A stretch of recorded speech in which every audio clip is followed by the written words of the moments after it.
Morning, everyone. Good afternoon. My apologies. It's already 2 p.m. Leap year and leap month.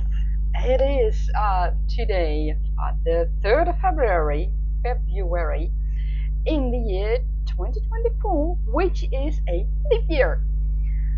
And February is the leap month with 29 days. But 29th is not on a Saturday. So I decided to do a slightly themed live stream today instead of the 29th. So, leap year, leap month, what does it all mean? Well, let me grab the definition of what a leap year is for you guys. Let me look into that. Oh. My apologies, my webcam was not situated correctly. And I see that to be handy, I closed the definition, which is not handy. Okay, so a leap year is a calendar year, according to Wikipedia. A leap year is a calendar year that contains an additional day compared to a common year. The 366th day is added to keep the calendar year synchronized with the astronomical year or seasonal year. So in this case, here on Earth, it's every 4 years we get an extra day. Which, of course, makes me wonder, how is that in your world? Does your world observe leap years, or do they do it completely different? Is there any need to observe leap years? And if they observe leap years, do they do anything with it? Do they, I don't know, celebrate it? And of course, I mean, babies get born every day. Also on the leap day, on the 29th of February. I remember, I think I had not a classmate, but someone in high school who was actually born on the 29th of February. And I think it was a guy. He wasn't quite happy with it, but you know, that happens. So yeah, those are not the easiest things. Not always. And right now, this year, I think it's a little bit more special because, at least as far as I'm concerned, it is the leap year. February is the leap month. February is also the beginning of the year of the dragon. To be precise, February the 10th. Next week's live stream will be completely in the theme of Year of the Dragon and dragons. So if you're into that, be sure to put it in your calendar. February the 10th, everything about Year of the Dragon and dragons in fantasy and history and everything. But this February, good morning, Tish. Thank you for joining us. It's wonderful to see you here and to see you back. So February the 10th starts the Year of the Dragon, and I mean, I'm not Chinese, not in any way, as far as I know. I have to say that. I mean, I have no idea what's in my family's history going generations and generations back. I mean, my grandparents were from the Netherlands, and I think theirs were as well. But I do know, I checked that when I was in Scotland a few years ago in Edinburgh. I do know that from one side, my family's name can be traced back to Norway or Sweden. Either one of them. I don't know. I'm not sure. But I have no idea if I have any Chinese family members way in the past in my family. So as far as I know, I do not. So I have no connection with China. But I am a fantasy writer. So dragons are a thing for me, and I am a fantasy writer who writes about dragons, so also that works. And I checked my Chinese zodiac sign just for the fun of it, initially just for the fun of it, and it turns out I am a dragon. I'm a fire dragon for my zodiac sign. And if I look at those characteristics, that fits way more. So February is really a special month, and it all starts with being the leap month in a leap year. And I think that is wonderful. So I really hope to make a leap in my outline this month, and hopefully I can manage to let's say cover a lot of my planned books, or the things I had in mind for the series this month in the outline. That would be wonderful, but I have no idea. And Tish, you're the rabbit. Oh, that's awesome. If I'm correct, in your zodiac sign year was last year. Is that correct? And Nick, what is your Chinese zodiac sign? And I also looked at my zodiac signs from the Western philosophy, and I am the combination of a Virgo and a Lion, because I was supposed to be born in the time of the Lion, but I was 3 weeks late. Yeah, I was late back then. So I was born as a Virgo, and I mean, those two combined do not even cover properly my personality and how I do things and how I feel and how I think. And I mean, the whole creative thing is while the dragon, yeah, that covers it. I mean, there are things that really do not cover it, but yeah, there are a lot of things that cover me way better than any of my Western zodiac signs. So that's yeah, that's fun. And Tish and Nick, what are your Western zodiac signs, and how do they compare to your personality and the way that you work and enjoy your life, etc., compared to your Chinese zodiac signs, if you have ever looked into that? And how do you see leap year, and is that for your characters in your story? Is that a thing, or I know Tish, that you write mystery novels, cozy mystery novels. Does leap year play a role in any of them, or doesn't it matter? I mean, in Tergaenae, I have to be honest, I haven't thought about that yet. they do not really measure time that the way we do. It's more like I think the ancient Chinese have that. Like, it's now the time of I don't know, the time of the I don't know. I'm not at the moment. My brain doesn't want to work correctly, so I'm a little bit lost on what exactly the times were. But in Tergaenae, they do not use it in the same way as we do here. Tish, you're a Pisces. I'm always confused about how to pronounce that in English. You're a true Pisces, except for escaping in drugs and alcohol until you consider writing my drug of choice. I am absolute with you about writing being a drug of choice. Writing and world building. I mean, that's, yeah, absolutely 100%. Pisces. Okay, Pisces. Okay. Oh, and for new people watching and joining us, my name is Ilse. I am a magic-wielding dragon companion and creator of worlds, and I'm here to help you on your author journey. I am not published yet. I hope to at one point publish my series, and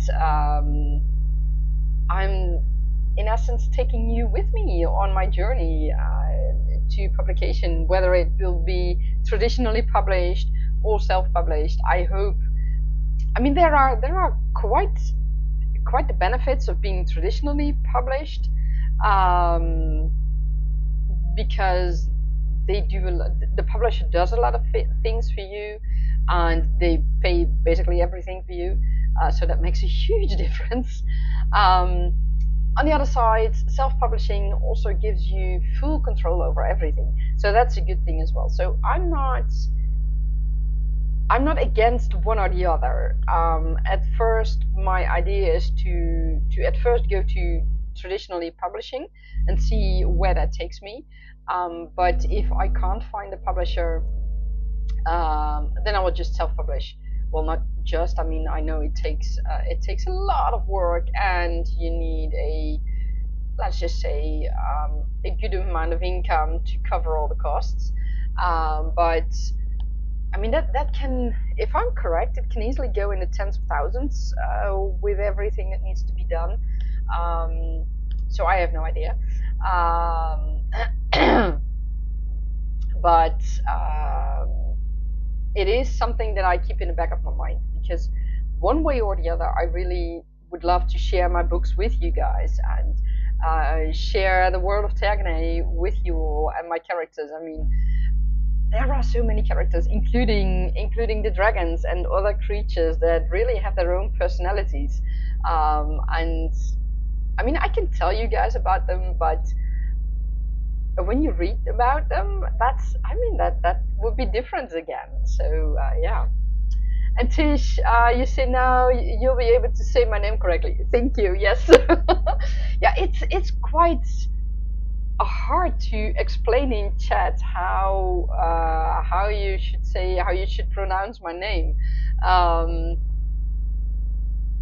mean, I'm not native English, and here in the Netherlands we just say Ilse, and it's not, for us it's not an A. It's at the end it's the E, but we pronounce the E differently than it is pronounced in English. So that sometimes makes it a bit hard to explain that. So it's great that you now know how to pronounce my name. That's awesome.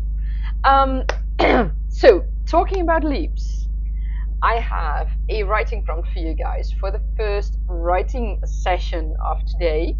And I have, oh right, I had them already lined up. Leap year and leaping and such of things, they can be interpreted in all kinds of ways. So right now I have the first, let's see if this is going correctly because I added this newly. I have the first writing prompts for you guys. Yes. Oh. Okay, now Scrivener is doing something that's not supposed to do, but okay, that's going all right. The leaping lizard. I think that I don't know what the correct name of this creature is. I'm just calling it a lizard. I know it's not the correct name, but leaping lizards. I wish you all a lot of fun with it in our first writing sprint of 25 minutes. And I'm looking forward to hearing what you guys did with it. And keep in mind, when you are writing, you do not have to take it literally.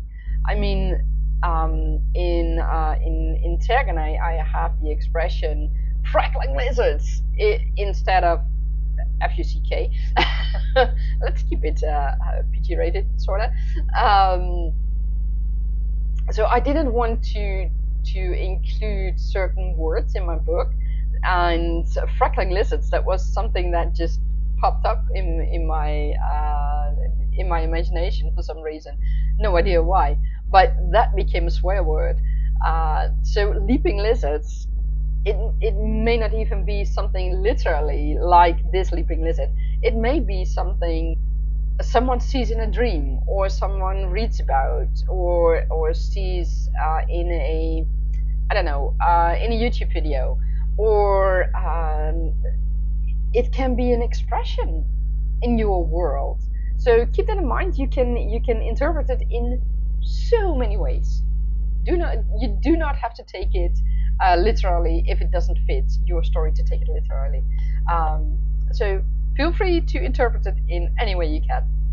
So I wish you all a happy writing for this next sprint, for our first sprint of 25 minutes. Happy writing!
And that is the end of our first writing sprint. How did it go for you all? I covered, let's see, four chapters. Started the sixth chapter in the outline. And lo and behold, my characters again seem to be able to surprise me. Because as it turns out, and this I can tell you guys, I know the powers that be, or better, the High Council of Tergaenae, will not mind telling you guys about this. As it turns out, Najat owns a boat. Okay, so I didn't know about that. So that was a surprise, and apparently he likes to go fishing. He really forgot to tell me about that. I'm not quite sure if he is indeed going fishing or I don't know. But he and Ruark, one of his best friends and his Parabatai and teammate, have decided to go on a fishing trip. And the fishing trip takes them to a lake just outside of Dragon City, outside of the cave of Dragon City. I've been doing some research about caves and heating in caves and things like that, and how humid and or damp and cold things can be, and how warm things can become. What might be heat sources and such. And the original idea I had in mind for the Cave of Dragon City, it is still, the base is in fact still the Hang Son Doon caves in Vietnam, but the layout will be a bit different. There will be more rivers, and the castle will be high up in the cave, so that is different. And originally, I had in mind to have the rivers fall down in a waterfall to a lake, indeed outside of Dragon City, outside of the cave, but it will go down in a waterfall, in a huge waterfall. And now, with all the research that I've done and things that I've discovered about Dragon City, I think the rivers will just flow into the lake, and the lake might drop down somewhere, I don't know yet, but at least the rivers will flow down into the lake. So Najat and Ru are going to the lake on a fishing trip with his boat. That's okay. I mean, that's a good travel to do, and because the boat is situated near and in the harbor, near the end of the cave, near the exit of the cave, I should say, it will not take them a long time to go to that lake.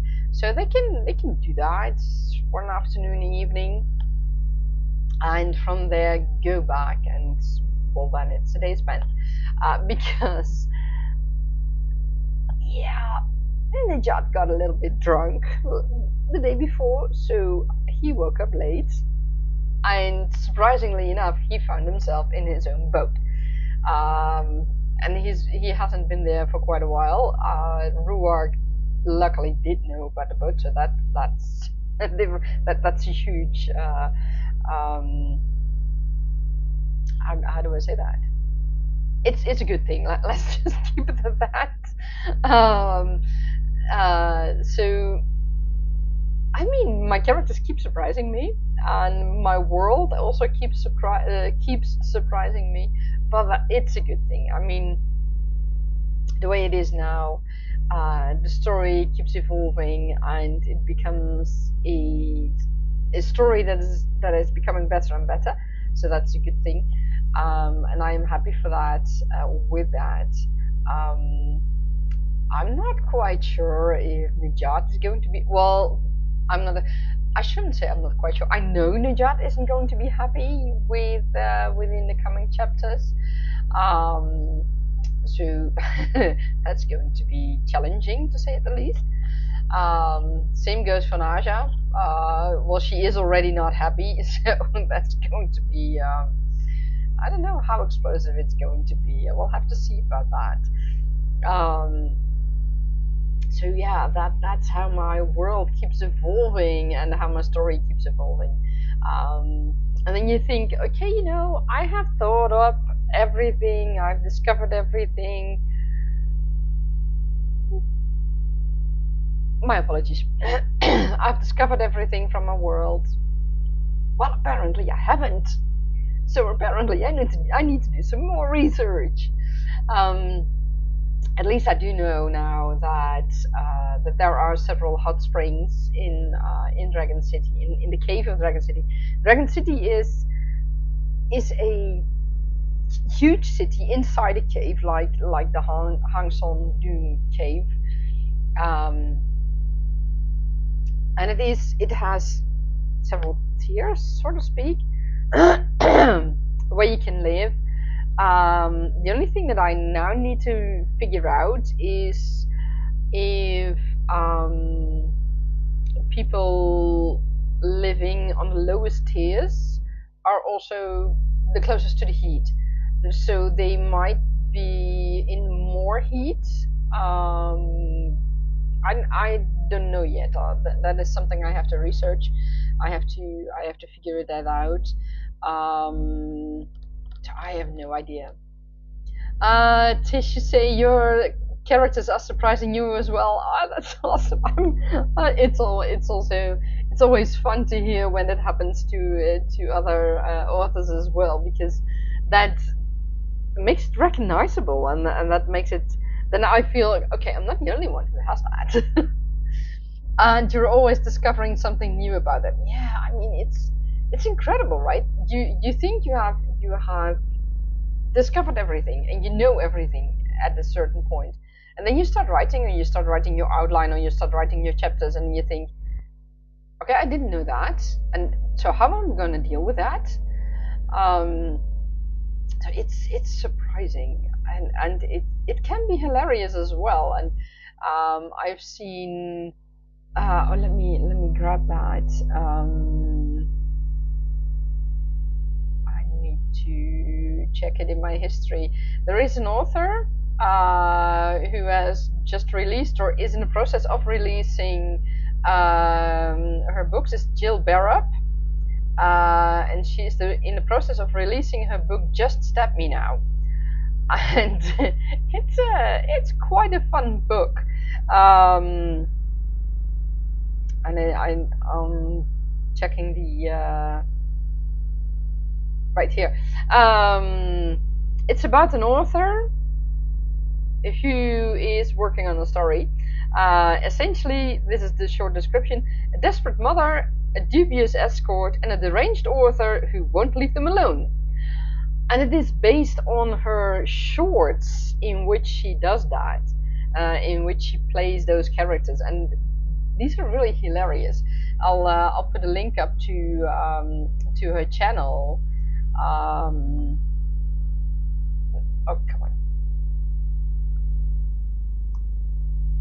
This is Jill, and it's hilarious. I mean, just go through her shorts. She's now, I think, or she is going to republish the shorts, now that her book is being published as well.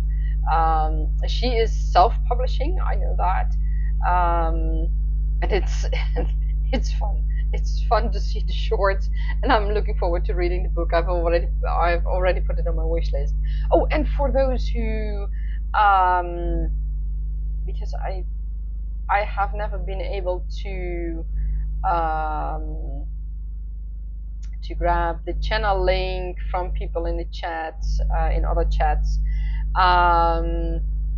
For those who have not been to Tish's live streams, here's Tish's channel as well, because I always love Tish's live streams, and I'd love for you guys to join hers as well. So check out Jill, because I mean that's just hilarious. That book. I mean, if it's based on shorts, and the shorts are just hilarious.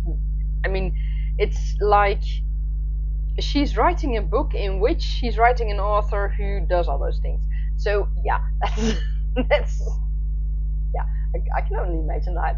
I think I've talked about that with one of my best writing friends, and who's also my sparring partner, Adida, and it's just it's fun to imagine things like that. And I've also talked about it with my Dutch writing friends here in the Netherlands, and those are just hilarious things to think about and to imagine. And we have a very good, very vivid imagination. So seeing those shorts and knowing that these are being transferred into a book, that's that's good.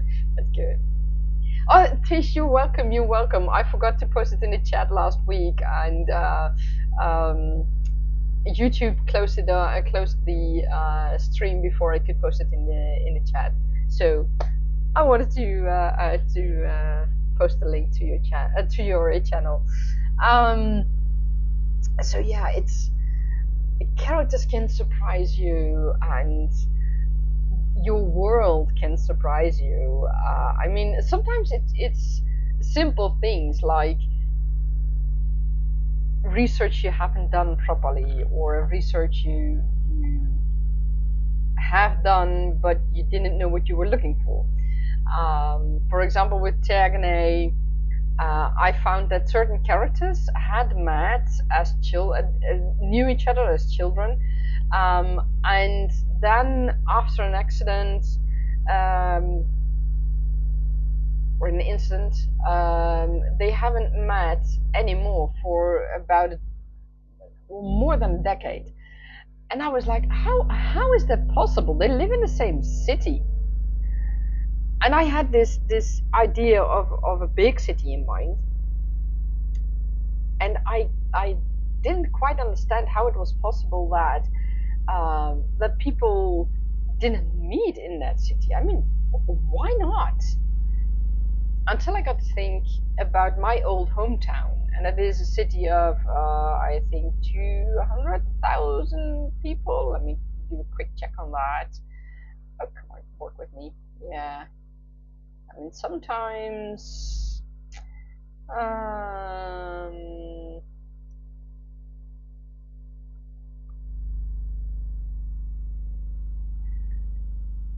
yeah, it's about 200,000 people living in my old hometown.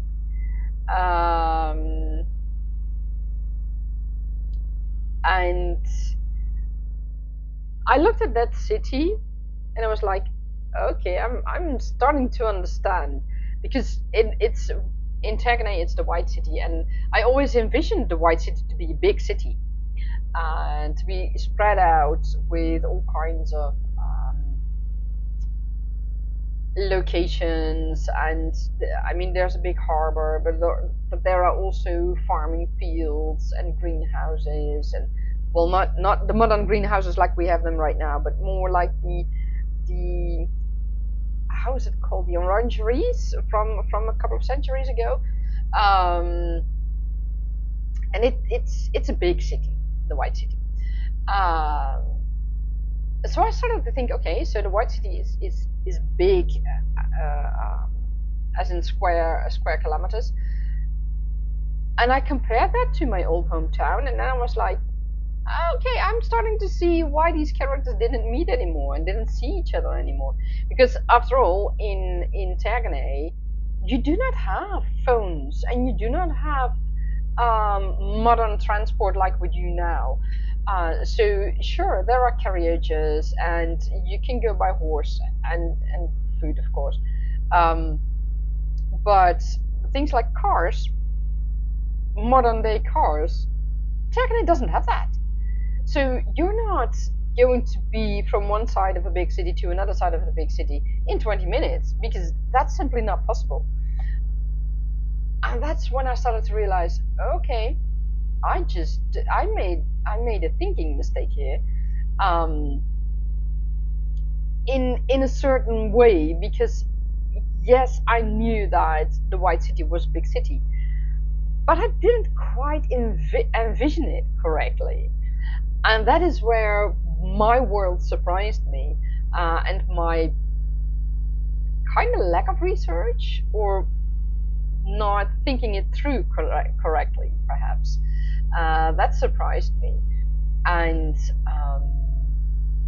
it's those are the things that keep evolving, and that make your story better, and your world better. It makes it more immersive.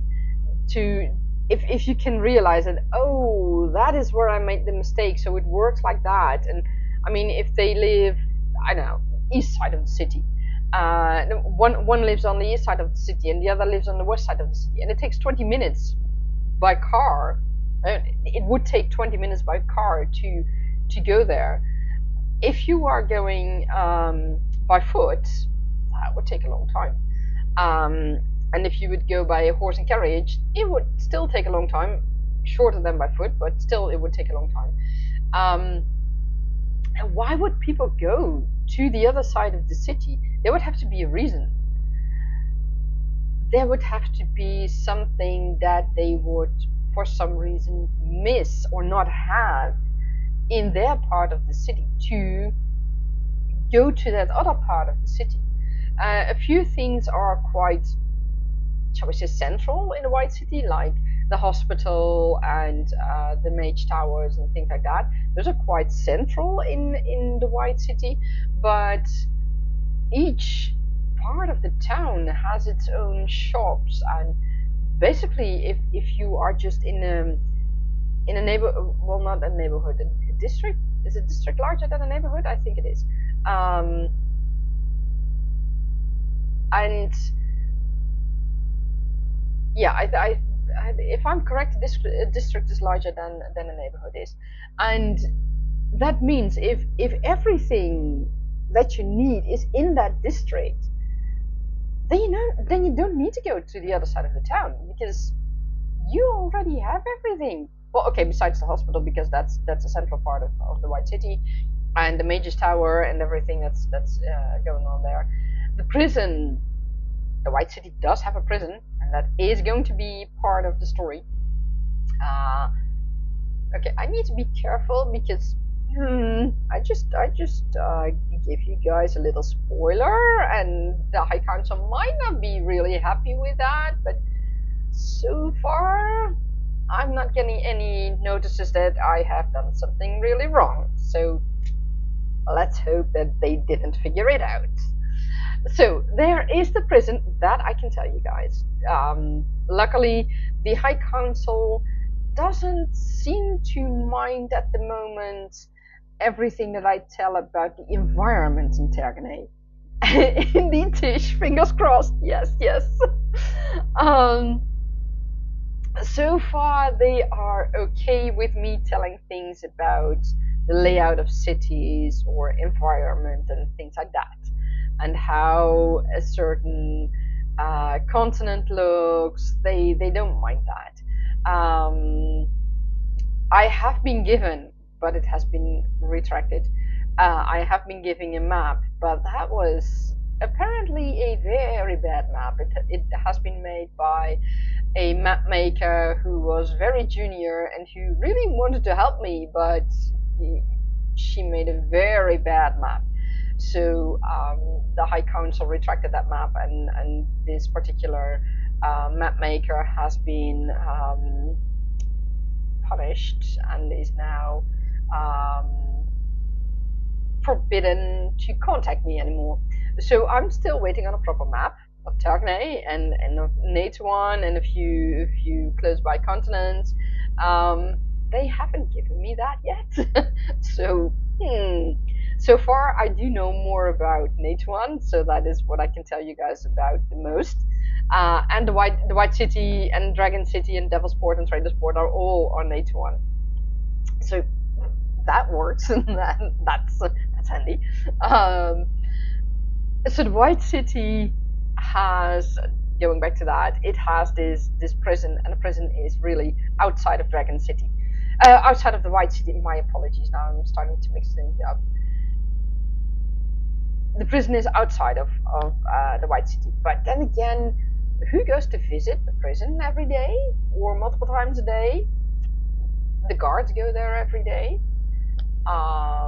Family members of prisoners will go there to bring food and such, because I mean those prisons aren't that evolved, kinda like here. I don't know how it is with you guys, but here in the Netherlands, you just get your food and you get your basically a lot of things that you can use.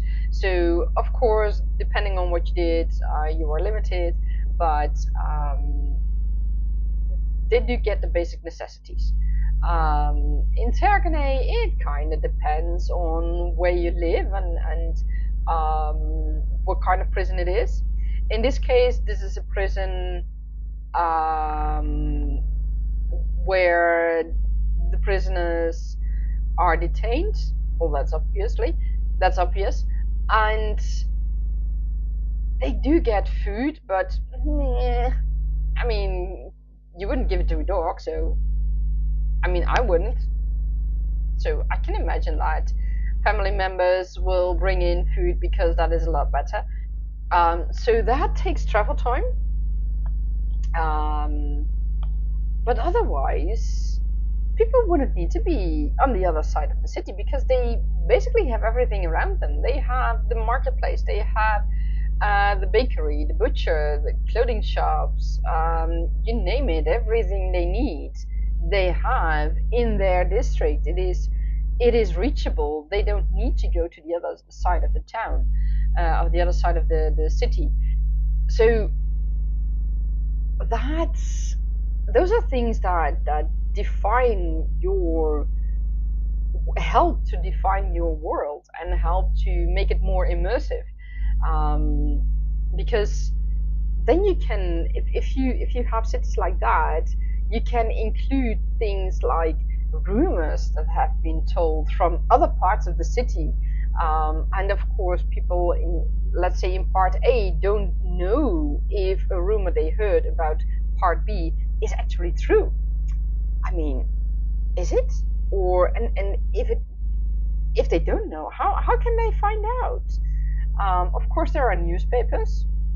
I mean, after all, we have the Inky Winged Beats, and the Inky Winged Beats try to sometimes also include rumors.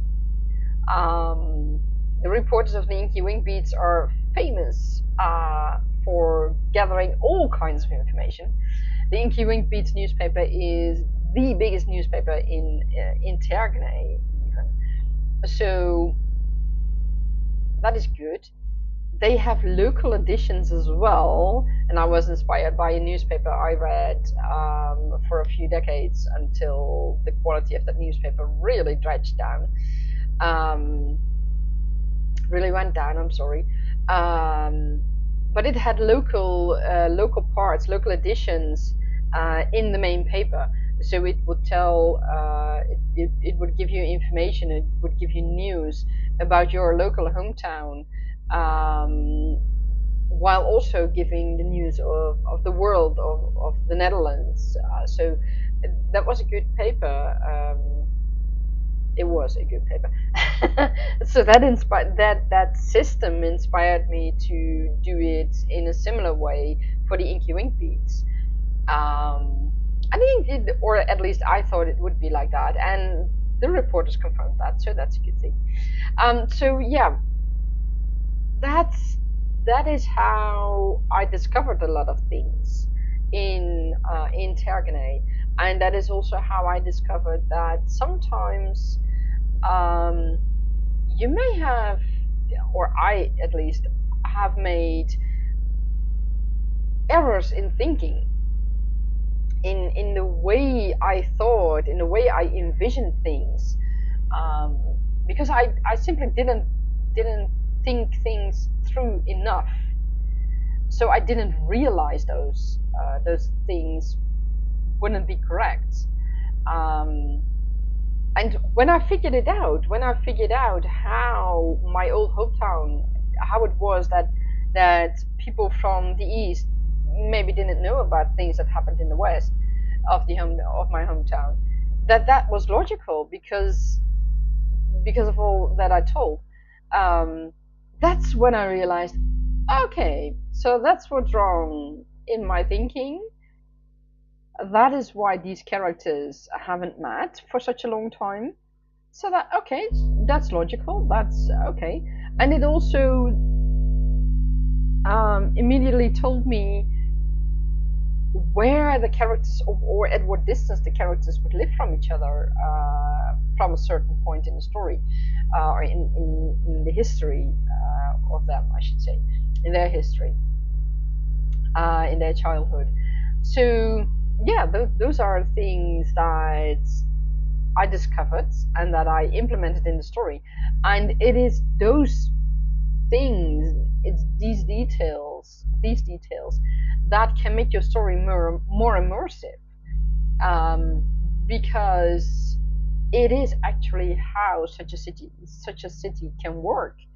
So yeah, that is what I discovered, and that is how I discover things in Tergaenae, and how I work through things, and it's how Tergaenae keeps surprising me, and also the characters. I mean, I just told you guys about Najat and his boat that I really did not see coming, and his fishing that I really did not see coming. I mean, Najat having the patience to go fishing? Yeah, I don't know about that. I have a feeling that he just wants to be outside and that he doesn't want to be overheard by people while talking to Ruard. So I don't know how much fishing is going to be done. That's something I will have to figure out once I start writing that chapter. I mean, I don't know. So how is it for your characters? Do your characters have things of which you say, yeah, you say you're gonna do that, but are you gonna do something entirely different in the meantime? I mean, you say you're gonna go, I don't know, on a train ride to somewhere, but what are you actually gonna do on a train ride? I mean, sure, you have a destination, but what are you gonna do on a journey to the destination? Or they go for grocery shopping. Are they going grocery shopping, or are they, I don't know, exchanging information, exchanging secret notes, things like that? And have they told you about that beforehand? Or are they surprising you with that as well? I mean, I've had that happening as well in the original first book, which comes in at some point later on. I don't know yet when, in the outline. But yeah, those are ways that my characters keep surprising me. Of which I think, okay, so you do that? Oh, I didn't know that. How does it work for the rest of the story? Because yeah, those are things that you have to keep in mind as well. Your characters can surprise you, and you've made an outline or not, you have an idea of how your story goes, or not, you just going with the flow. It all depends on how your writing process is. But suppose that you write an outline. Like me, I have a few sentences for each chapter, in which I describe what happens in the chapter, and that's it. I don't include a lot of details. I might not include any details. Just a general description, and that's it. And then my characters start to work in the chapter, and then I'm like, wait a minute, you did what now? Okay, so I can't agree with that, because later on in the story you're supposed to do something entirely different, and that doesn't coincide with what you're doing now. So I've had that happening, and yeah, those are things you have to think about. I mean, are you going to accept that? Are you going to accept that that character is doing that right now, or are you going to try to stop them? And believe me, if you try to do that, in my experience, but it might be completely different for you guys, but in my experience, when I try to stop my characters because I want them to do something entirely different, with which they might not agree, they just stop cooperating, and then my story suddenly becomes a whole lot different. So yeah, I've had that happening. Um, and that's sometimes it's hilarious, and sometimes it's really annoying, because then you think, okay, how am I going to fix this? Um, and you might not know that instantly, so you'll have to figure it out as you go. But yeah, that's those are the things that my characters do to me sometimes. Um, and well, okay, sometimes it makes the story better, and sometimes I think, okay, I really didn't need that. But there are also times when I just go with the flow for the moment, and I'll see, okay, does it indeed make the story better, or does that make it worse? Does it make the character better, or does it make it worse? And I might just write two versions of it. For example, right now I have in my outline already planned to write two versions of a certain chapter, because I'm not sure yet whose point of view I want to write. I want to use in the end.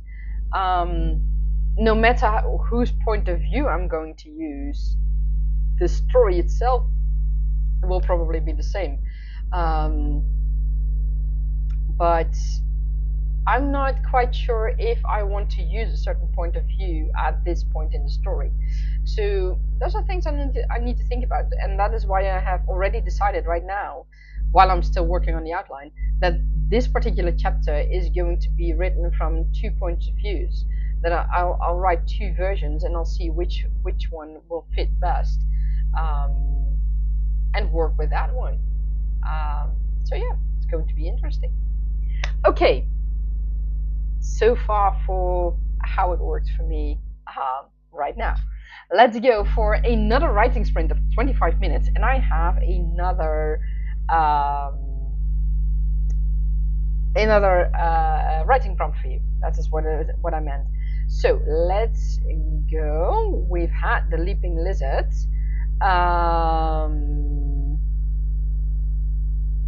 And now we have a little frog. So how did this frog get onto that branch? Onto the tip of that branch. I mean, it's a tiny frog. Let's be honest. Um, so apparently the branch can hold its weight. But how did it get there? And what does your character think when he or she sees that frog? Is it perhaps even something that is, shall we say, not literally? It's something in a story, or something a suspect tells you, or a decoration somewhere. There are many ways to interpret that frog. Is it the well-known frog that needs to be kissed to become a prince or a king? A prince, I think. I think it was a prince. So think about that. See what you can do with that. And like I told you guys, with the first writing prompt, you do not have to take it literally. If you can, and if it's better for your story and better for your characters, to interpret it in another way, feel free to interpret it in another way, please, because it's all about, these writing prompts are all about helping you on your author journey, helping you writing your book, and make your characters better. So you do not need to take it literally. Just interpret it in any way you can to make your story better, to make your story flow better, work better, and to have a good time with your story. So next writing sprint of 25 minutes with this writing prompt, the frog, the frog on a branch. I wish you all a wonderful sprint. Happy writing.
And that is the end of our writing sprint. How did you guys do? Did you manage to do anything with that frog on a branch? I have to be honest and say that I didn't use it right now. I might use it in the future because Tergaenae is filled with all kinds of creatures, great and small. And I mean, I have dragons and I have huge dragons, but I also have dragons that fit on the tip of your finger. These smaller dragons, well, not the ones that fit on the tip of your finger, but dragons that are just a bit bigger might eat such frogs if they are not poisonous. And at the same time, if they are poisonous, maybe their body can use the poison in some way, stores the poison to use it um, as a defense mechanism.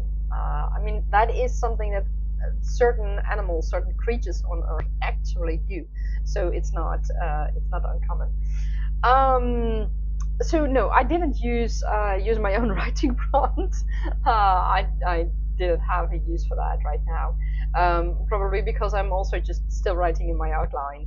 And I found that I had a few things to figure out, and I probably might have to take another look at my timeline later on, because I found that right now I'm at an average of 12 chapters per day in the timeline, and I don't know if that's a good thing or a bad thing. I have to admit, a lot happens in all the chapters. And I'm going from one point of view to another point of view, from one city to another kingdom, even to another continent. So in essence, it's logical to have these multiple chapters because I am jumping to other characters.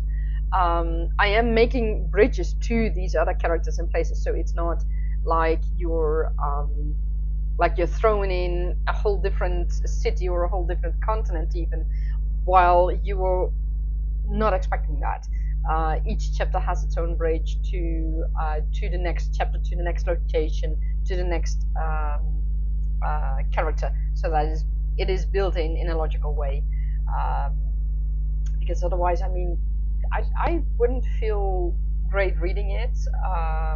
So I'm most certainly not going to write it in a way where it wouldn't be like that. So because I have those jumping points, I also have a lot of chapters. Probably one of my sorta concerns is that I can write a lot in a chapter based on just a few sentences I wrote as a description of the chapter. And with a lot, I mean not just a few pages, I mean 10,000 words. And I know 10,000 words is just way too much for a chapter, but I've had that happen in the past. So, I mean, with 12 chapters per day in the timeline, I'm not quite sure how that's going to be, how that's going to work. I'll have to see about that. But at least right now, Nasha has reached Dragon City. I can tell you guys that. That's pretty much all I can say about it. I can't tell you guys anything about Finley and Seamus because that's I don't know a bit. It's how do I say that in English? Let me take the translator. No, not that. Yes, right, that. Right, that is what I was looking for. It's more, let's say, confidential. So I can't tell you guys where Finley and Seamus are at right now and what they are doing. I'm guessing that Nejat and Ruark have by now returned to the barracks. because they have had a good day at the lake. At least that is what I suppose they will have in the chapter that I have written for that. And Naja just arrives in the middle of the night at the closed gates of Dragon City, because Dragon City, like I told you guys earlier, is in a cave. But there is not just one way to get into Dragon City. So between Dragon City and Devil's Port, I think I told you guys that the last live stream or the live stream before that, there is a road that goes to Devil's Port, and of course the dragons can simply just fly to Devil's Port, so they don't need the road. But normal travelers, not dragon companions, can travel over that road, and they will. It depends on what time of day you arrive in Devil's Port and what your intentions are, what you are going to do in Devil's Port. Like Rowena and her husband, whom I told you about last live stream. Rowena wanted to do some shopping in Devil's Port for certain herbs and things like that, ingredients for her job and for other things. So it took them some time to get going, and they decided to stay in the Blue Jays Tavern, which is along the way to Dragon City. It's about halfway there. Naja and her team arrived, and they decided to not stay in the Blue Jays Tavern, but instead go straight to Dragon City, because they were told that there is information that they need to get there to move on with their mission. So that's one of those things where you can see that they just move on, and where the time is, well, it's not different, but they use their time differently. Naja and her team ride on horses and they just go straight through, while Rowena and her husband, they travel by carriage, because they also have luggage. They have suitcases or trunks, not suitcases. They have trunks. They carry with them, and a few bags, things like that. So they have luggage, so they are traveling in a carriage. So that takes time. Traveling by carriage instead of with a single horse takes more time, or at least I expect it will take more time. I mean, if you want to travel comfortably, and Rowena and her husband are not in a hurry, so I mean, they are going to meet Rowena's friend in Dragon City, but they already knew that they could take their time to get there, and they already knew about the Blue Jays Tavern, and they had included the stop there in their travel schedule, to be able to stop there, to stay there overnight, and to observe the Blue Jays, to have their time with the Blue Jays, and then just go on to Dragon City at a leisurely time. And while Naja and her team, they are in a hurry. They need to get the information. They have a mission to fulfill, and Naja also, of course, has that delegation in the back of her mind. So that is where you see the difference in the usage of the time people have. So yeah, that's how shall I say that? It is different, but at the same time, depending on what you will do, on what you do in your chapters, and how many people there are, and where you need to have other point of views and other locations, etc., etc. You might cover more days or even weeks in a chapter, or you might cover one day with several chapters, like I am doing right now. Um, I'll need to figure out once I start writing the chapters, if the timeline that I have set right now, if that is a correct timeline. Um, Perhaps I find out that this timeline isn't correct, and that I either um, need to shorten it, or I need to prolong it. I have no idea yet at the moment. Um, I will figure it out. And I think I might need to figure a few things out as well for the travel times a little bit more, um, because at the moment I have this idea where you come from Naja's kingdom, and the travel time would be similar to, I don't know, from England, UK to somewhere in France or Belgium. That takes quite a while. It takes. Let me see. If I were to get from where I live, from here in the Netherlands, the southern part of the Netherlands, to the main traveling way to England, to the UK. I think that would cost me half a day or something, 4 or 5 hours drive by car. So that's quite a lot. That's by car. That's a modern car. And then you would travel by train through the tunnel. But you can also travel by boat, by ship. From Naja's kingdom, people travel by ship to Devil's Port.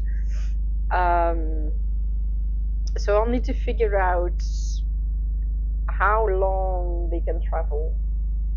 So how long Naja had actually traveled. And that might also influence the timeline. Because if Naja had to travel longer, or rather if Naja's travel time would be longer, then I need to fix my timeline for that. And I'll probably, I can, I don't know. One way or the other, I need to fix. If that were the case, then I need to fix the timeline in the chapters, and see how that works. So this is one of the things that I find when I'm working on my story and on my world building. Sometimes you have certain things in mind, and then you start to write your story, or in this case my outline, and then you think, okay, I had a certain thing in my mind, but apparently maybe that's not exactly the way to go. And then you need to do some more world building. I know people often ask, when do I start world building and when do I stop world building? You start world building essentially when you need it. And especially if you are writing a high fantasy story, which is normally set in a location in a planet that is not Earth. It is a fictionary planet, normally. And that is when you start to world build. But you do not need to limit yourself to only world building. You can write and world build at the same, well, not literally at the same time, but you get my point. You do it together.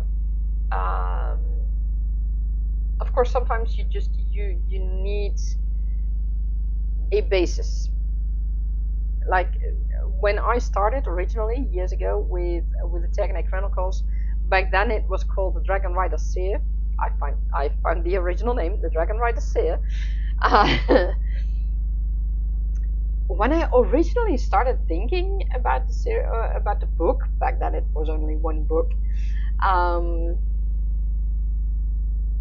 All I could think was, okay, I want dragons and not just like one or two, like in Game of Thrones. No, I want a lot of dragons because I have the dragon companions, and like in the Inheritance Cycle by Christopher Paolini, he has one dragon in the beginning. Uh, so those are differences as well. Um, but I was like, okay, I want dragons and I want a lot of them. Okay, so how am I gonna do that here on Earth? And I was like, okay, I don't quite see how I can do that. That is when I started with the idea of building my own world for Tergaenae, because I couldn't envision feeding all those dragons while we cannot even feed our own population on Earth. There's 7 billion people we have right now here on Earth, or 8. How many are we at right now? I mean, we're not even capable of feeding our complete population of Earth.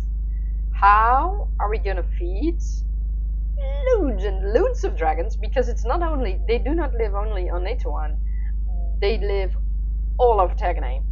And I mean, there are the small dragons that fit on the tip of your finger, or in the palm of your hand. I mean, those small dragons are there, but there are also huge dragons that really need a lot more to eat. So how are we going to feed a horde of those dragons while we cannot even feed our own people? So I started my own world, and for better or for worse, that's what I'm going with. And of course, Tergaenae is a magical world. Things work a little bit different in Tergaenae. So a food shortage, also food growing, I should say, also works a bit differently. So yeah, that problem is solved. But that is when I started to do world building, because I couldn't envision having the dragons live here on Earth. So I needed that other world, and I didn't quite have the idea for the story yet. I had a vague idea. So I started with the world, and then slowly the story grew, and I got a better idea of the story and of the characters and what I wanted with it, or what I thought I wanted with it. And then the world grew more and more, and right now I just have really stubborn characters, and I have characters who are happy to go anywhere, which also sometimes gives life problems. I mean, if I tell them to go left and someone else tells them to go right, they will go, okay, you know what, I go left and then I go right and then I go back again. That's not handy, I can tell you that. They are happy to go everywhere, but it's not always handy. So that is how my process of world building and writing works, and that is also what that's also the best advice I can give you. You need so much world building that you can make your story believable. And here I'm quoting Brandon Sanderson again, paraphrasing him, not literally quoting him, when he says, if you just work out a few things till the minutest details, then your readers will believe that you have worked out everything that way. So you don't need to work out literally everything to make your story work. You need enough world building to make sure that your readers have a good idea of your world, and to make sure that your story can actually work, is immersive, is believable, and that is the balance that you have to find between world building and writing.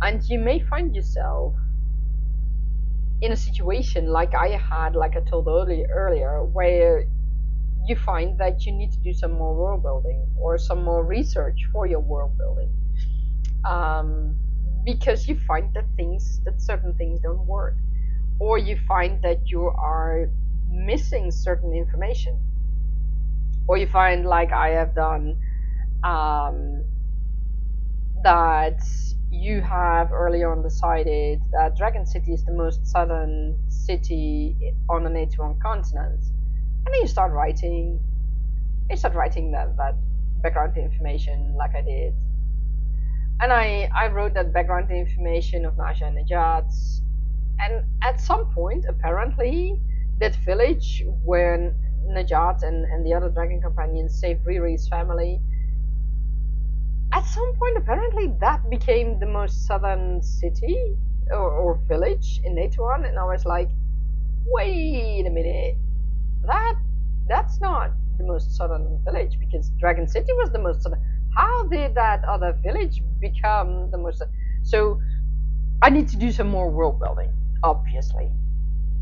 But I decided to, for now, work on my work on my outline, because at the moment it's not essential to decide where exactly that village is, as long as it is on a distance that is easily travelable for Najat and his team and the other dragon companions in the time that I had in mind. That is what is important, and right now, at this point in story, and also in this point in the outline, it doesn't matter if it is actually the most southern place in A21 or if it is north of Dragon City. Essentially, that doesn't matter right now. So that is not world building I will be working on right now. It is something I will figure out at some point during my developmental edits, because I need to fix this. I know that I need to fix this, but it's not essential for the story flow to have it fixed. So I will probably fix it once I reach my second draft, which is my world building version 1, focus version, and then I will probably fix it there, unless I'm really stuck at some point with more world building issues, and then I might really focus on world building for a while. If I find out in the outline that I'm really stuck with world building issues, then I know I have to fix that, because otherwise I can't even continue my outline. So that is how I work, and that is the best advice I can give you.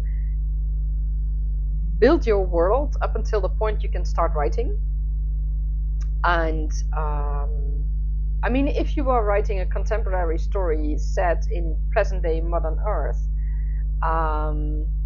make sure that you know enough information to get you started writing, and then you can see once you started writing, even if it is just the outline, then you will start to see where you need more information, and thus where you need more world building. So for me right now, it's not essential to know if that one village is actually the most southern village, or if Dragon City is still the most southern village on A21. That is not what is important right now. So I'll just keep on going with the outline. And I do know, but right now I want to do a little bit more in the outline before I turn to that. I do know that I need to check the travel times, and in that see if the timeline I have in my mind right now actually fits, and if I need to adjust things. For now, I'm gonna keep on going, writing in my outline, because I have an idea of where I'm going,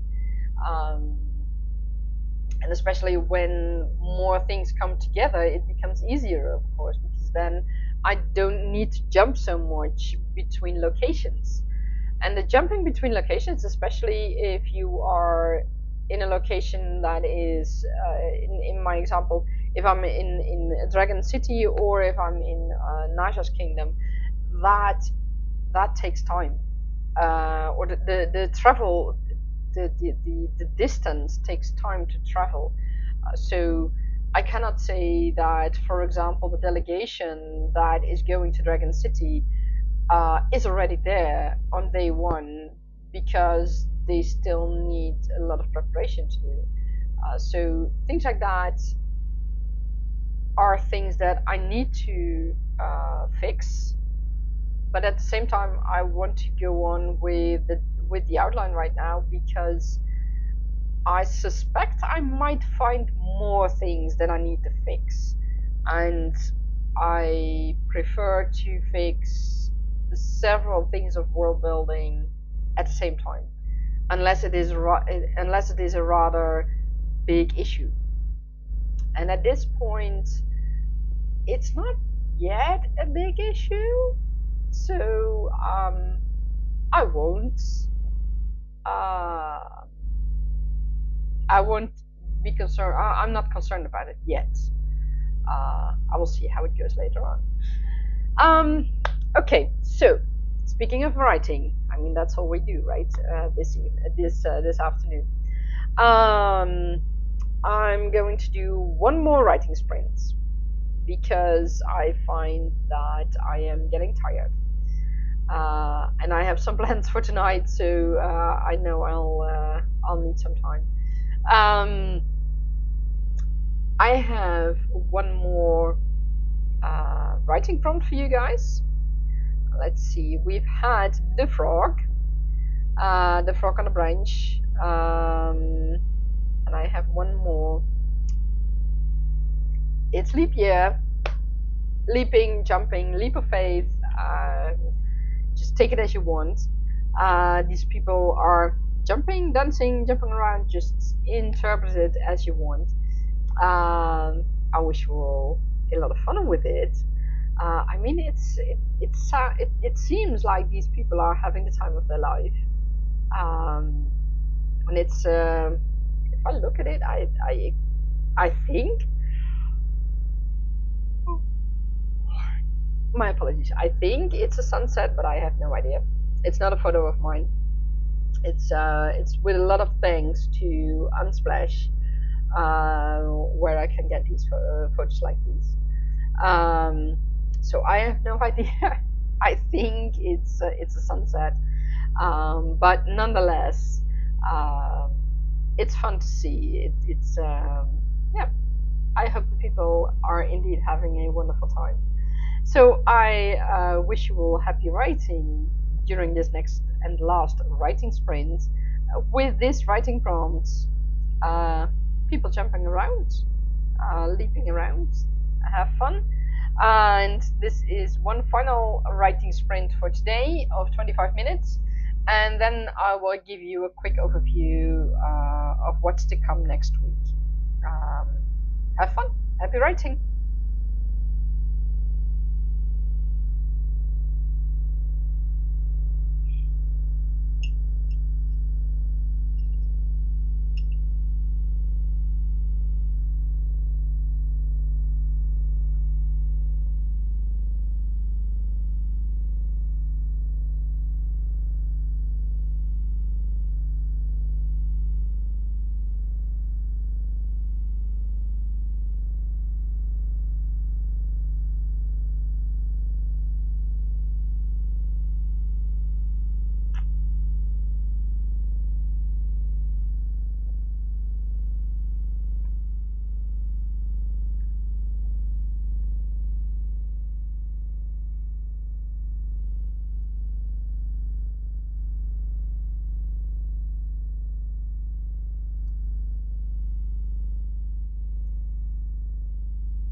That is the end of our last writing sprint for today. How did it all go for you guys? Tishy said, I'll be right back. I will see you soon. Um, for me, I had a little trouble finding out where I was going to next. It was not related to the travel times. It was more deciding and finding out what the most logical step uh, in um, in the outline would be. I am writing chronologically, so I have to keep that in mind, and I also, of course, have to keep in mind um, what information I can get where, and how things will progress from there. So it's not always that easy, and sometimes you just have to have a chapter that is just all relaxation and people finding out things. So I have that one where Rowena arrives with Michael's mother, with one of her friends, and Rowena and her husband can have a look around in Dragon City, and they admire a few vistas and a few, what you could say, tourist locations. They make a stop at one of the temples in Dragon City, and then go to their friends.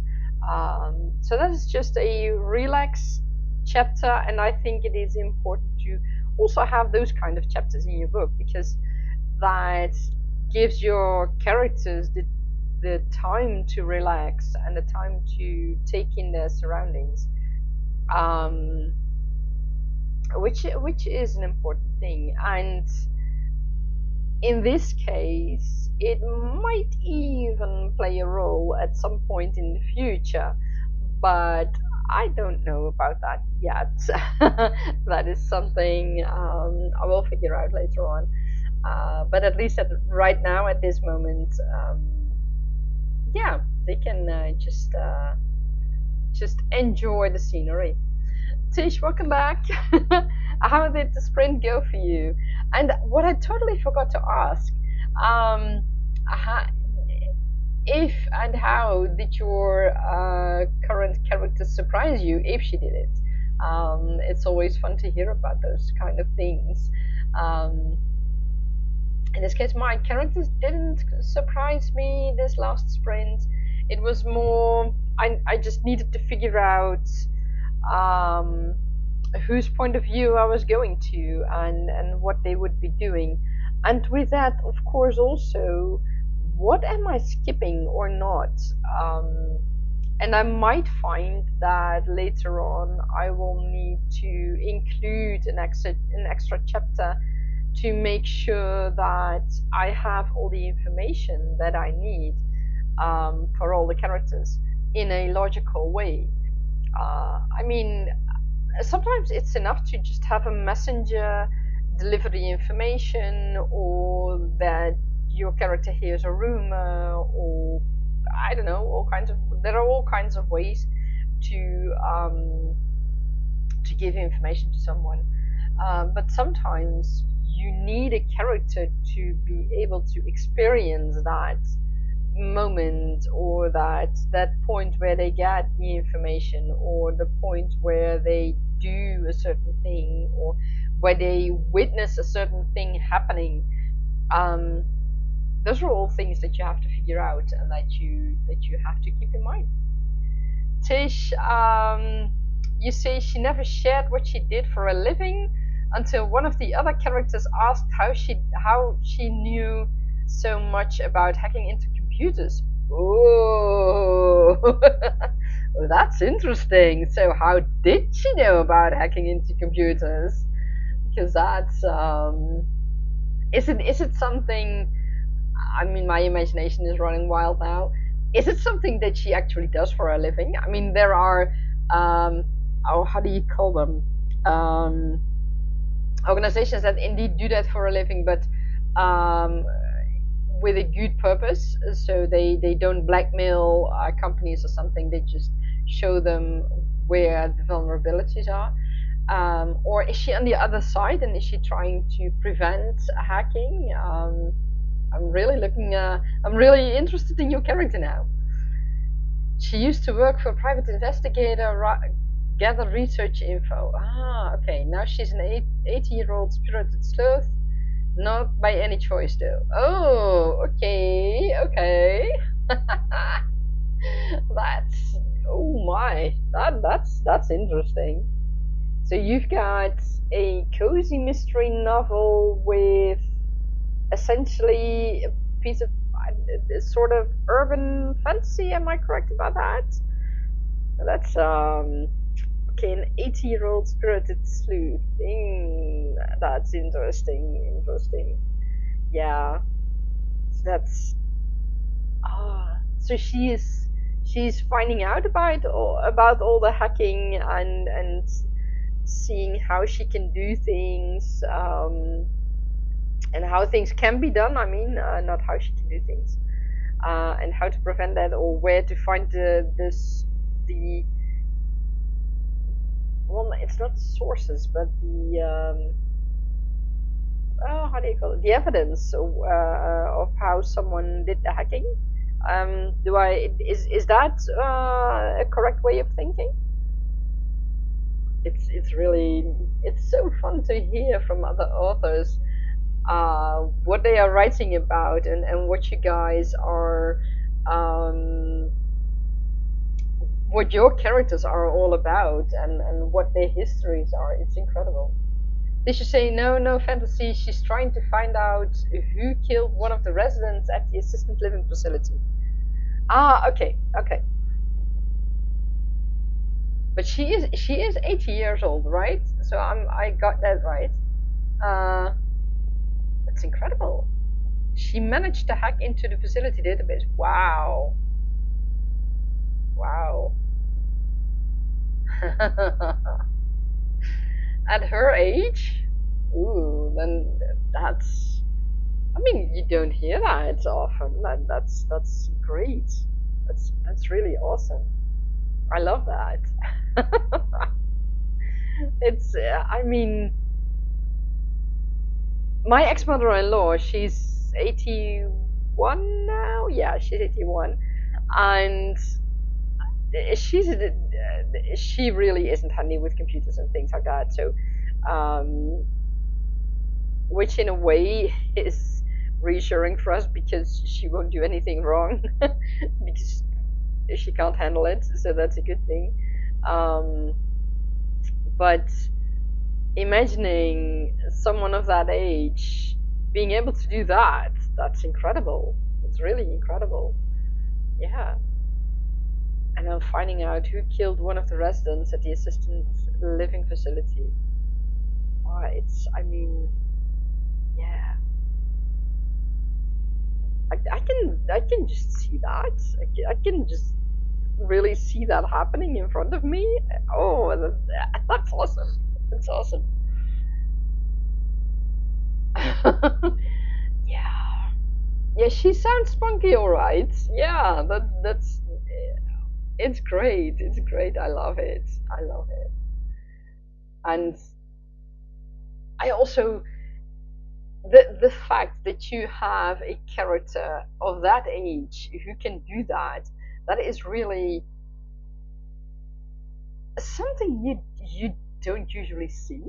So that is an awesome thing to have in a novel like that. I mean, at least I normally don't see things like that. So having someone do that in that age, that's it's. I want to say it's not done, but it's not like you shouldn't do that. But it hasn't been done before, I think. So you really have something amazing there. And okay, you say she's basically healthy, not your average grandma. Excellent, excellent. Oh, I really like those kind of characters in books. That's, of course, I mean, you also have the regular grandma, and who needs all kinds of help, and that is, I mean, that's life. That's part of it, right? But having such an old character who can do so much and who stays up to date with all kinds of tech, with all kinds of tech, and who really enjoys doing things like that, that's awesome. That's really great. Did you say you have an 80-year-old friend who still drives, and your grandmother was 90 when she stopped driving, and she's, wow, she's 102 and still active? Oh, wow. Incredible. That's amazing. I mean, my last grandparents, my grandma died when I was 12. She was about halfway in the 60s, I think, if I'm correct. Yeah, I think so. I think she was somewhere halfway in her 60s. So having a grandparent who's 102, that's incredible. Yeah, she was young indeed. Yeah, it was a real loss. But it was, for her, it was better. She had, and that's with the knowledge of right now, and being an adult and knowing what I know right now. For her, the last year was, physically, it was a very hard year, because of all the things she had medically wise. So yeah, it for her it was best, but it doesn't. At that time, of course, we all thought it was too young, and I was 12, so I had no idea why someone had to die that young. I mean, it was my grandmother. Why did she have to die? Um, so yeah, those are the sad things in life. But it also helps put things in perspective, and seeing that someone has a grandparent with the age of your grandparent, your grandmother, that is so awesome. And I can only imagine what she can tell you and the life experiences she can share with you. And I can imagine that she can put things in perspective for you, and for the rest of your family, not only for you, but for everyone, because she has so much life experience. And she can say, well, you know what, you're, I don't know, hypothetically, you're 20, you've got 80 more years to live. Just for now, just live and see how things go, and I don't know, in about 20 years, decide what you want to do, or decide if that was the correct course of action to take. I mean, I can imagine that someone could give such advice at such an age, because she has that much experience, and especially if she's still healthy of mind and body, then it makes a huge difference. I mean, we in fantasy writing, of course, there are the races, species, whatever you want to call them, where people live long times, like the elves, or if you go another route, the vampires. Vampires essentially don't die until they get killed, or at least that's the premise. But imagine that you can live for thousands of years. I mean, there was this series back in my youth. What was it called? The Highlander, I think. Let me see if I can find it. Highlander series. Yeah, Highlander series. Highlander. It was literally a Highlander the series with Adrian Paul. Right, that's it. Featuring Duncan MacLeod. Oh boy, from when was that? Oh, I'm not gonna tell you guys. You can look it up. I'm not gonna tell you guys. That's really telling my age. But those Highlanders also basically lived forever until they were killed. And imagine that you can live for thousands of years, hundreds of years, or thousands of years. I mean, that would be, on one hand, it would be incredible.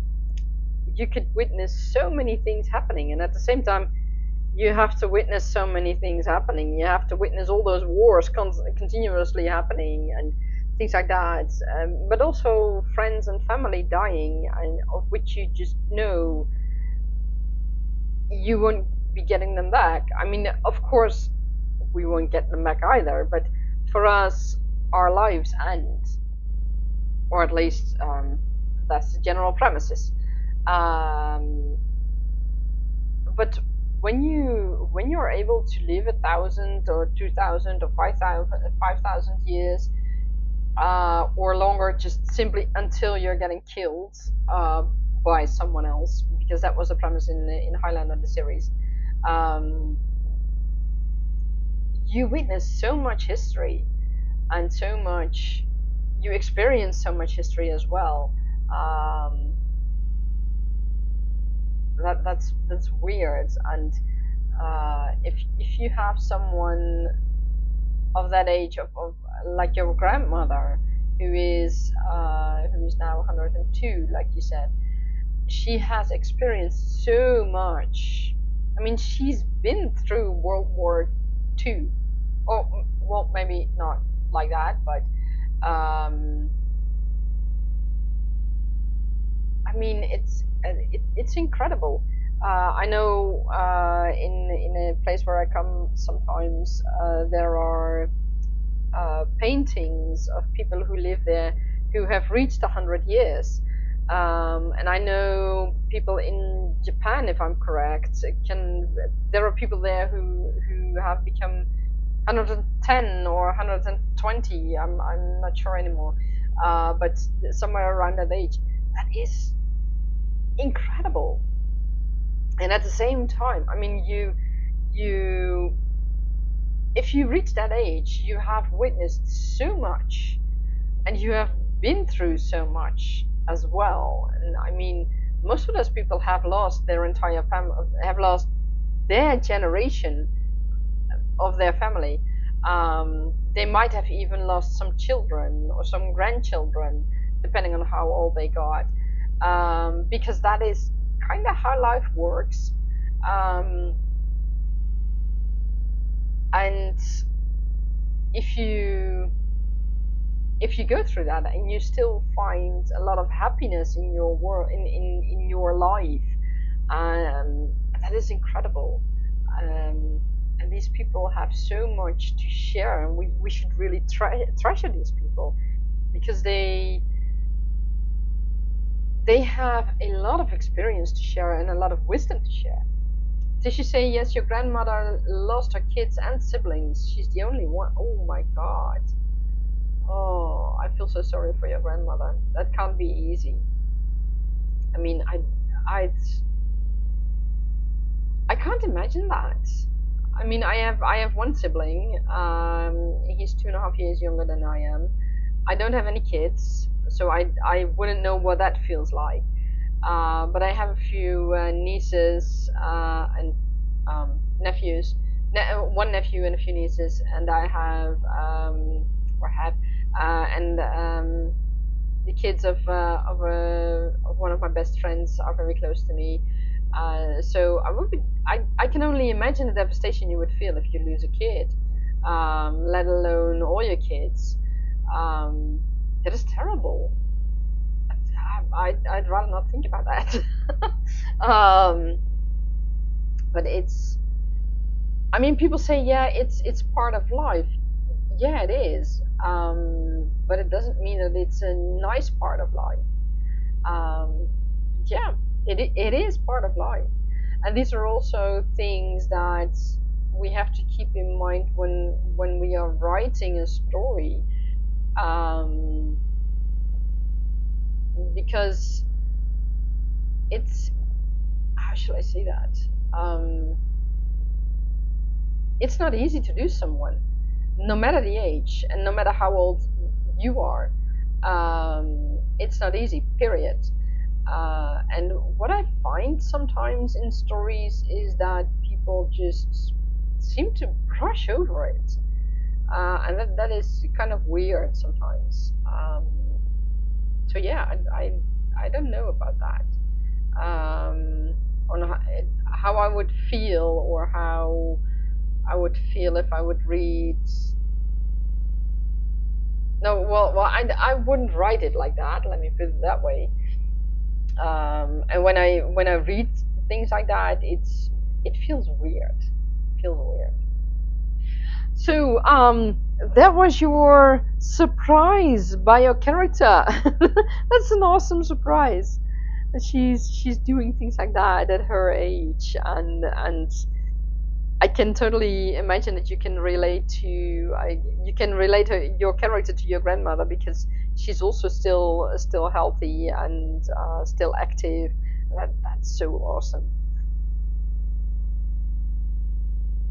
Tissue asks, can you imagine what one of your characters will feel if they lost someone in the story? Yeah. Um, I have written in the originally first book. I have already written one part of that, one scene of that, and another scene will follow for that same character. Um, at some point will follow, and uh, for other characters, I have also already written a heavy scene about that. And I don't know how accurate it will be, especially that second one, because there's a lot more involved there. It's not only just a loss, but there's a lot more that's going on in that scene. So there are a lot of emotions at play there. But yeah, there are people in my books who will have lost people, and I mean, two of the brothers have lost their mother at a young age. The Dragon Companion's king, has lost his wife through a tragical accident. But that was years ago. That's probably not something I will touch upon in my book. But yeah, other things, there will be other moments where people lose someone, and where they will have to deal with it. And that's not easy. That's most certainly not easy. Um, and the weird thing is, when I was a teenager, I had already lost several people. I had no grandparents anymore at some point. Like I said, when I was 12, I lost my last grandparent, my grandmother, and my grandfather died a few years before her. I lost a few teachers. I lost classmates due to an accident. I lost someone who was with me earlier on ballet. She died due to an illness. So I'm not unfamiliar with losing people in that way. So it's kind of weird,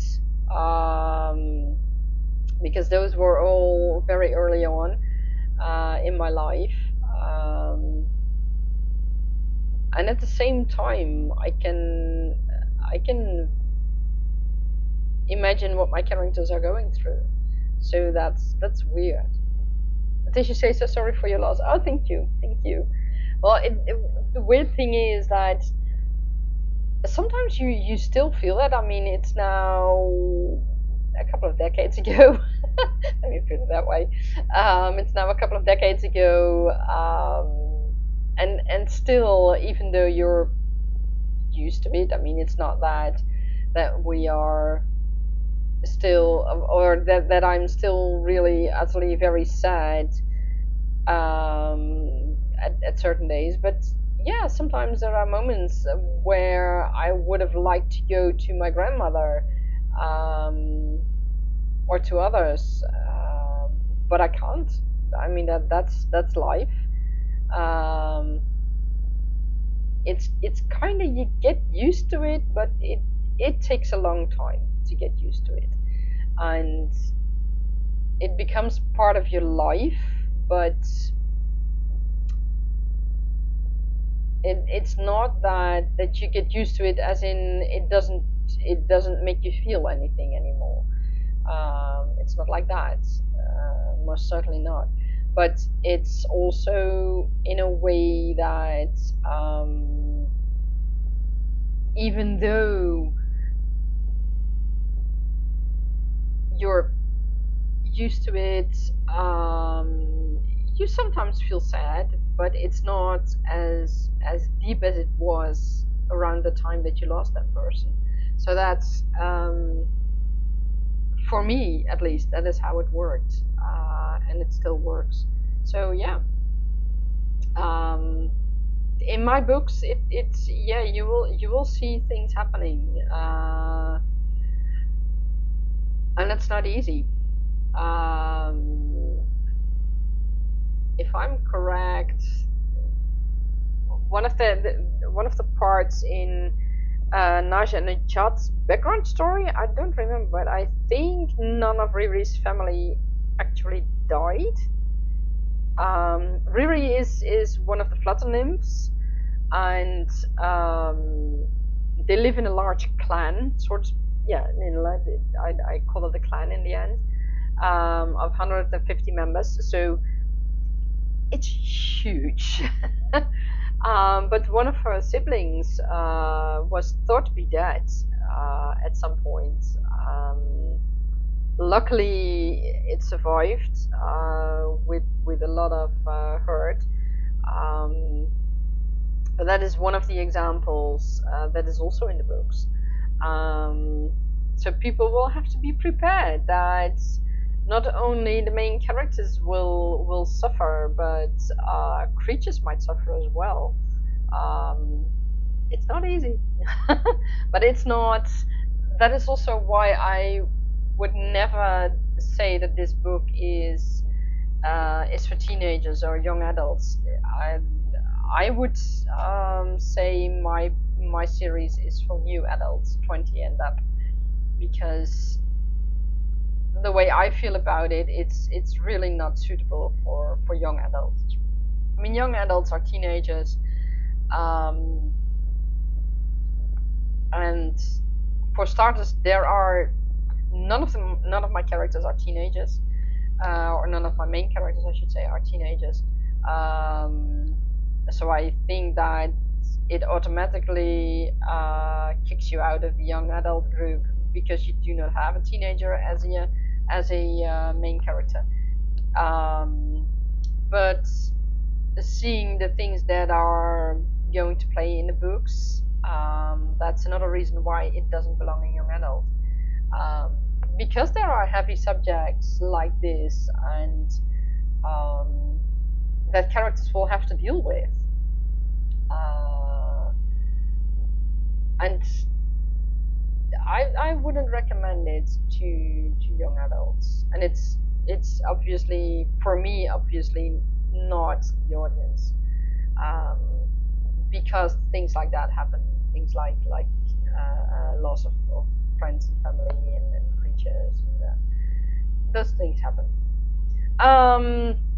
But on a more happy note, I promised you guys that I would give a look ahead for the coming week. Next week, next Saturday, I will have the themed live stream about the Year of the Dragon and dragons. I mean, I'm not Chinese, that's obvious. I mean, in case you missed it. But I am a fantasy writer. My Chinese zodiac sign, if I were to look at that, I am a dragon, and I'm a fire dragon, so that fits pretty well. I'm writing or I am a fantasy author writing about dragons. So I mean, those are the main reasons to do this themed live stream. I already have a few subjects or topics, subtopics, posted in the description of the live stream. But if you have any questions about dragons or about the year of the dragon, or the Chinese Lunar New Year, please let me know in the comments. Let me know in the form for the questions if you prefer that. The form is anonymous, or rather, I will not give your name unless you tell me, you give me the okay to give your name. So I have several things in mind for next week. It will be not a live stream like you used to. We will do some live sprints, but I will also go deeper into dragons, Chinese New Year, horoscopes, things like that. Things that can help you develop your story.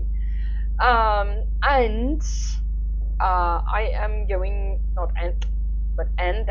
I'm publishing Monday a new writing prompt video, which will be all in the topic of leap year.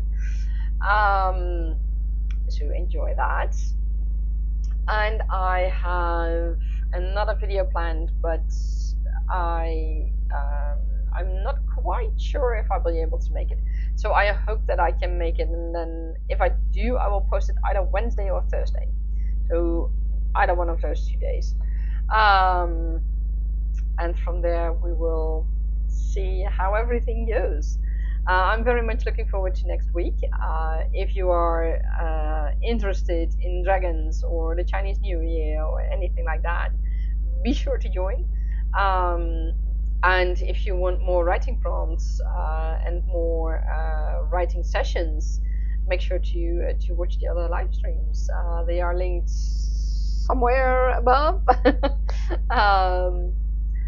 Because I have about 80 hours, no, about 90 hours, I think, of live streams and writing sprints in the live streams, with also writing prompts. So I wish you all a lot of fun with that. Remember, if you have questions or suggestions for next week's live stream, leave them in the comments below and I will get back to you about that. So I wish you all a very nice weekend and happy writing, and I'll see you all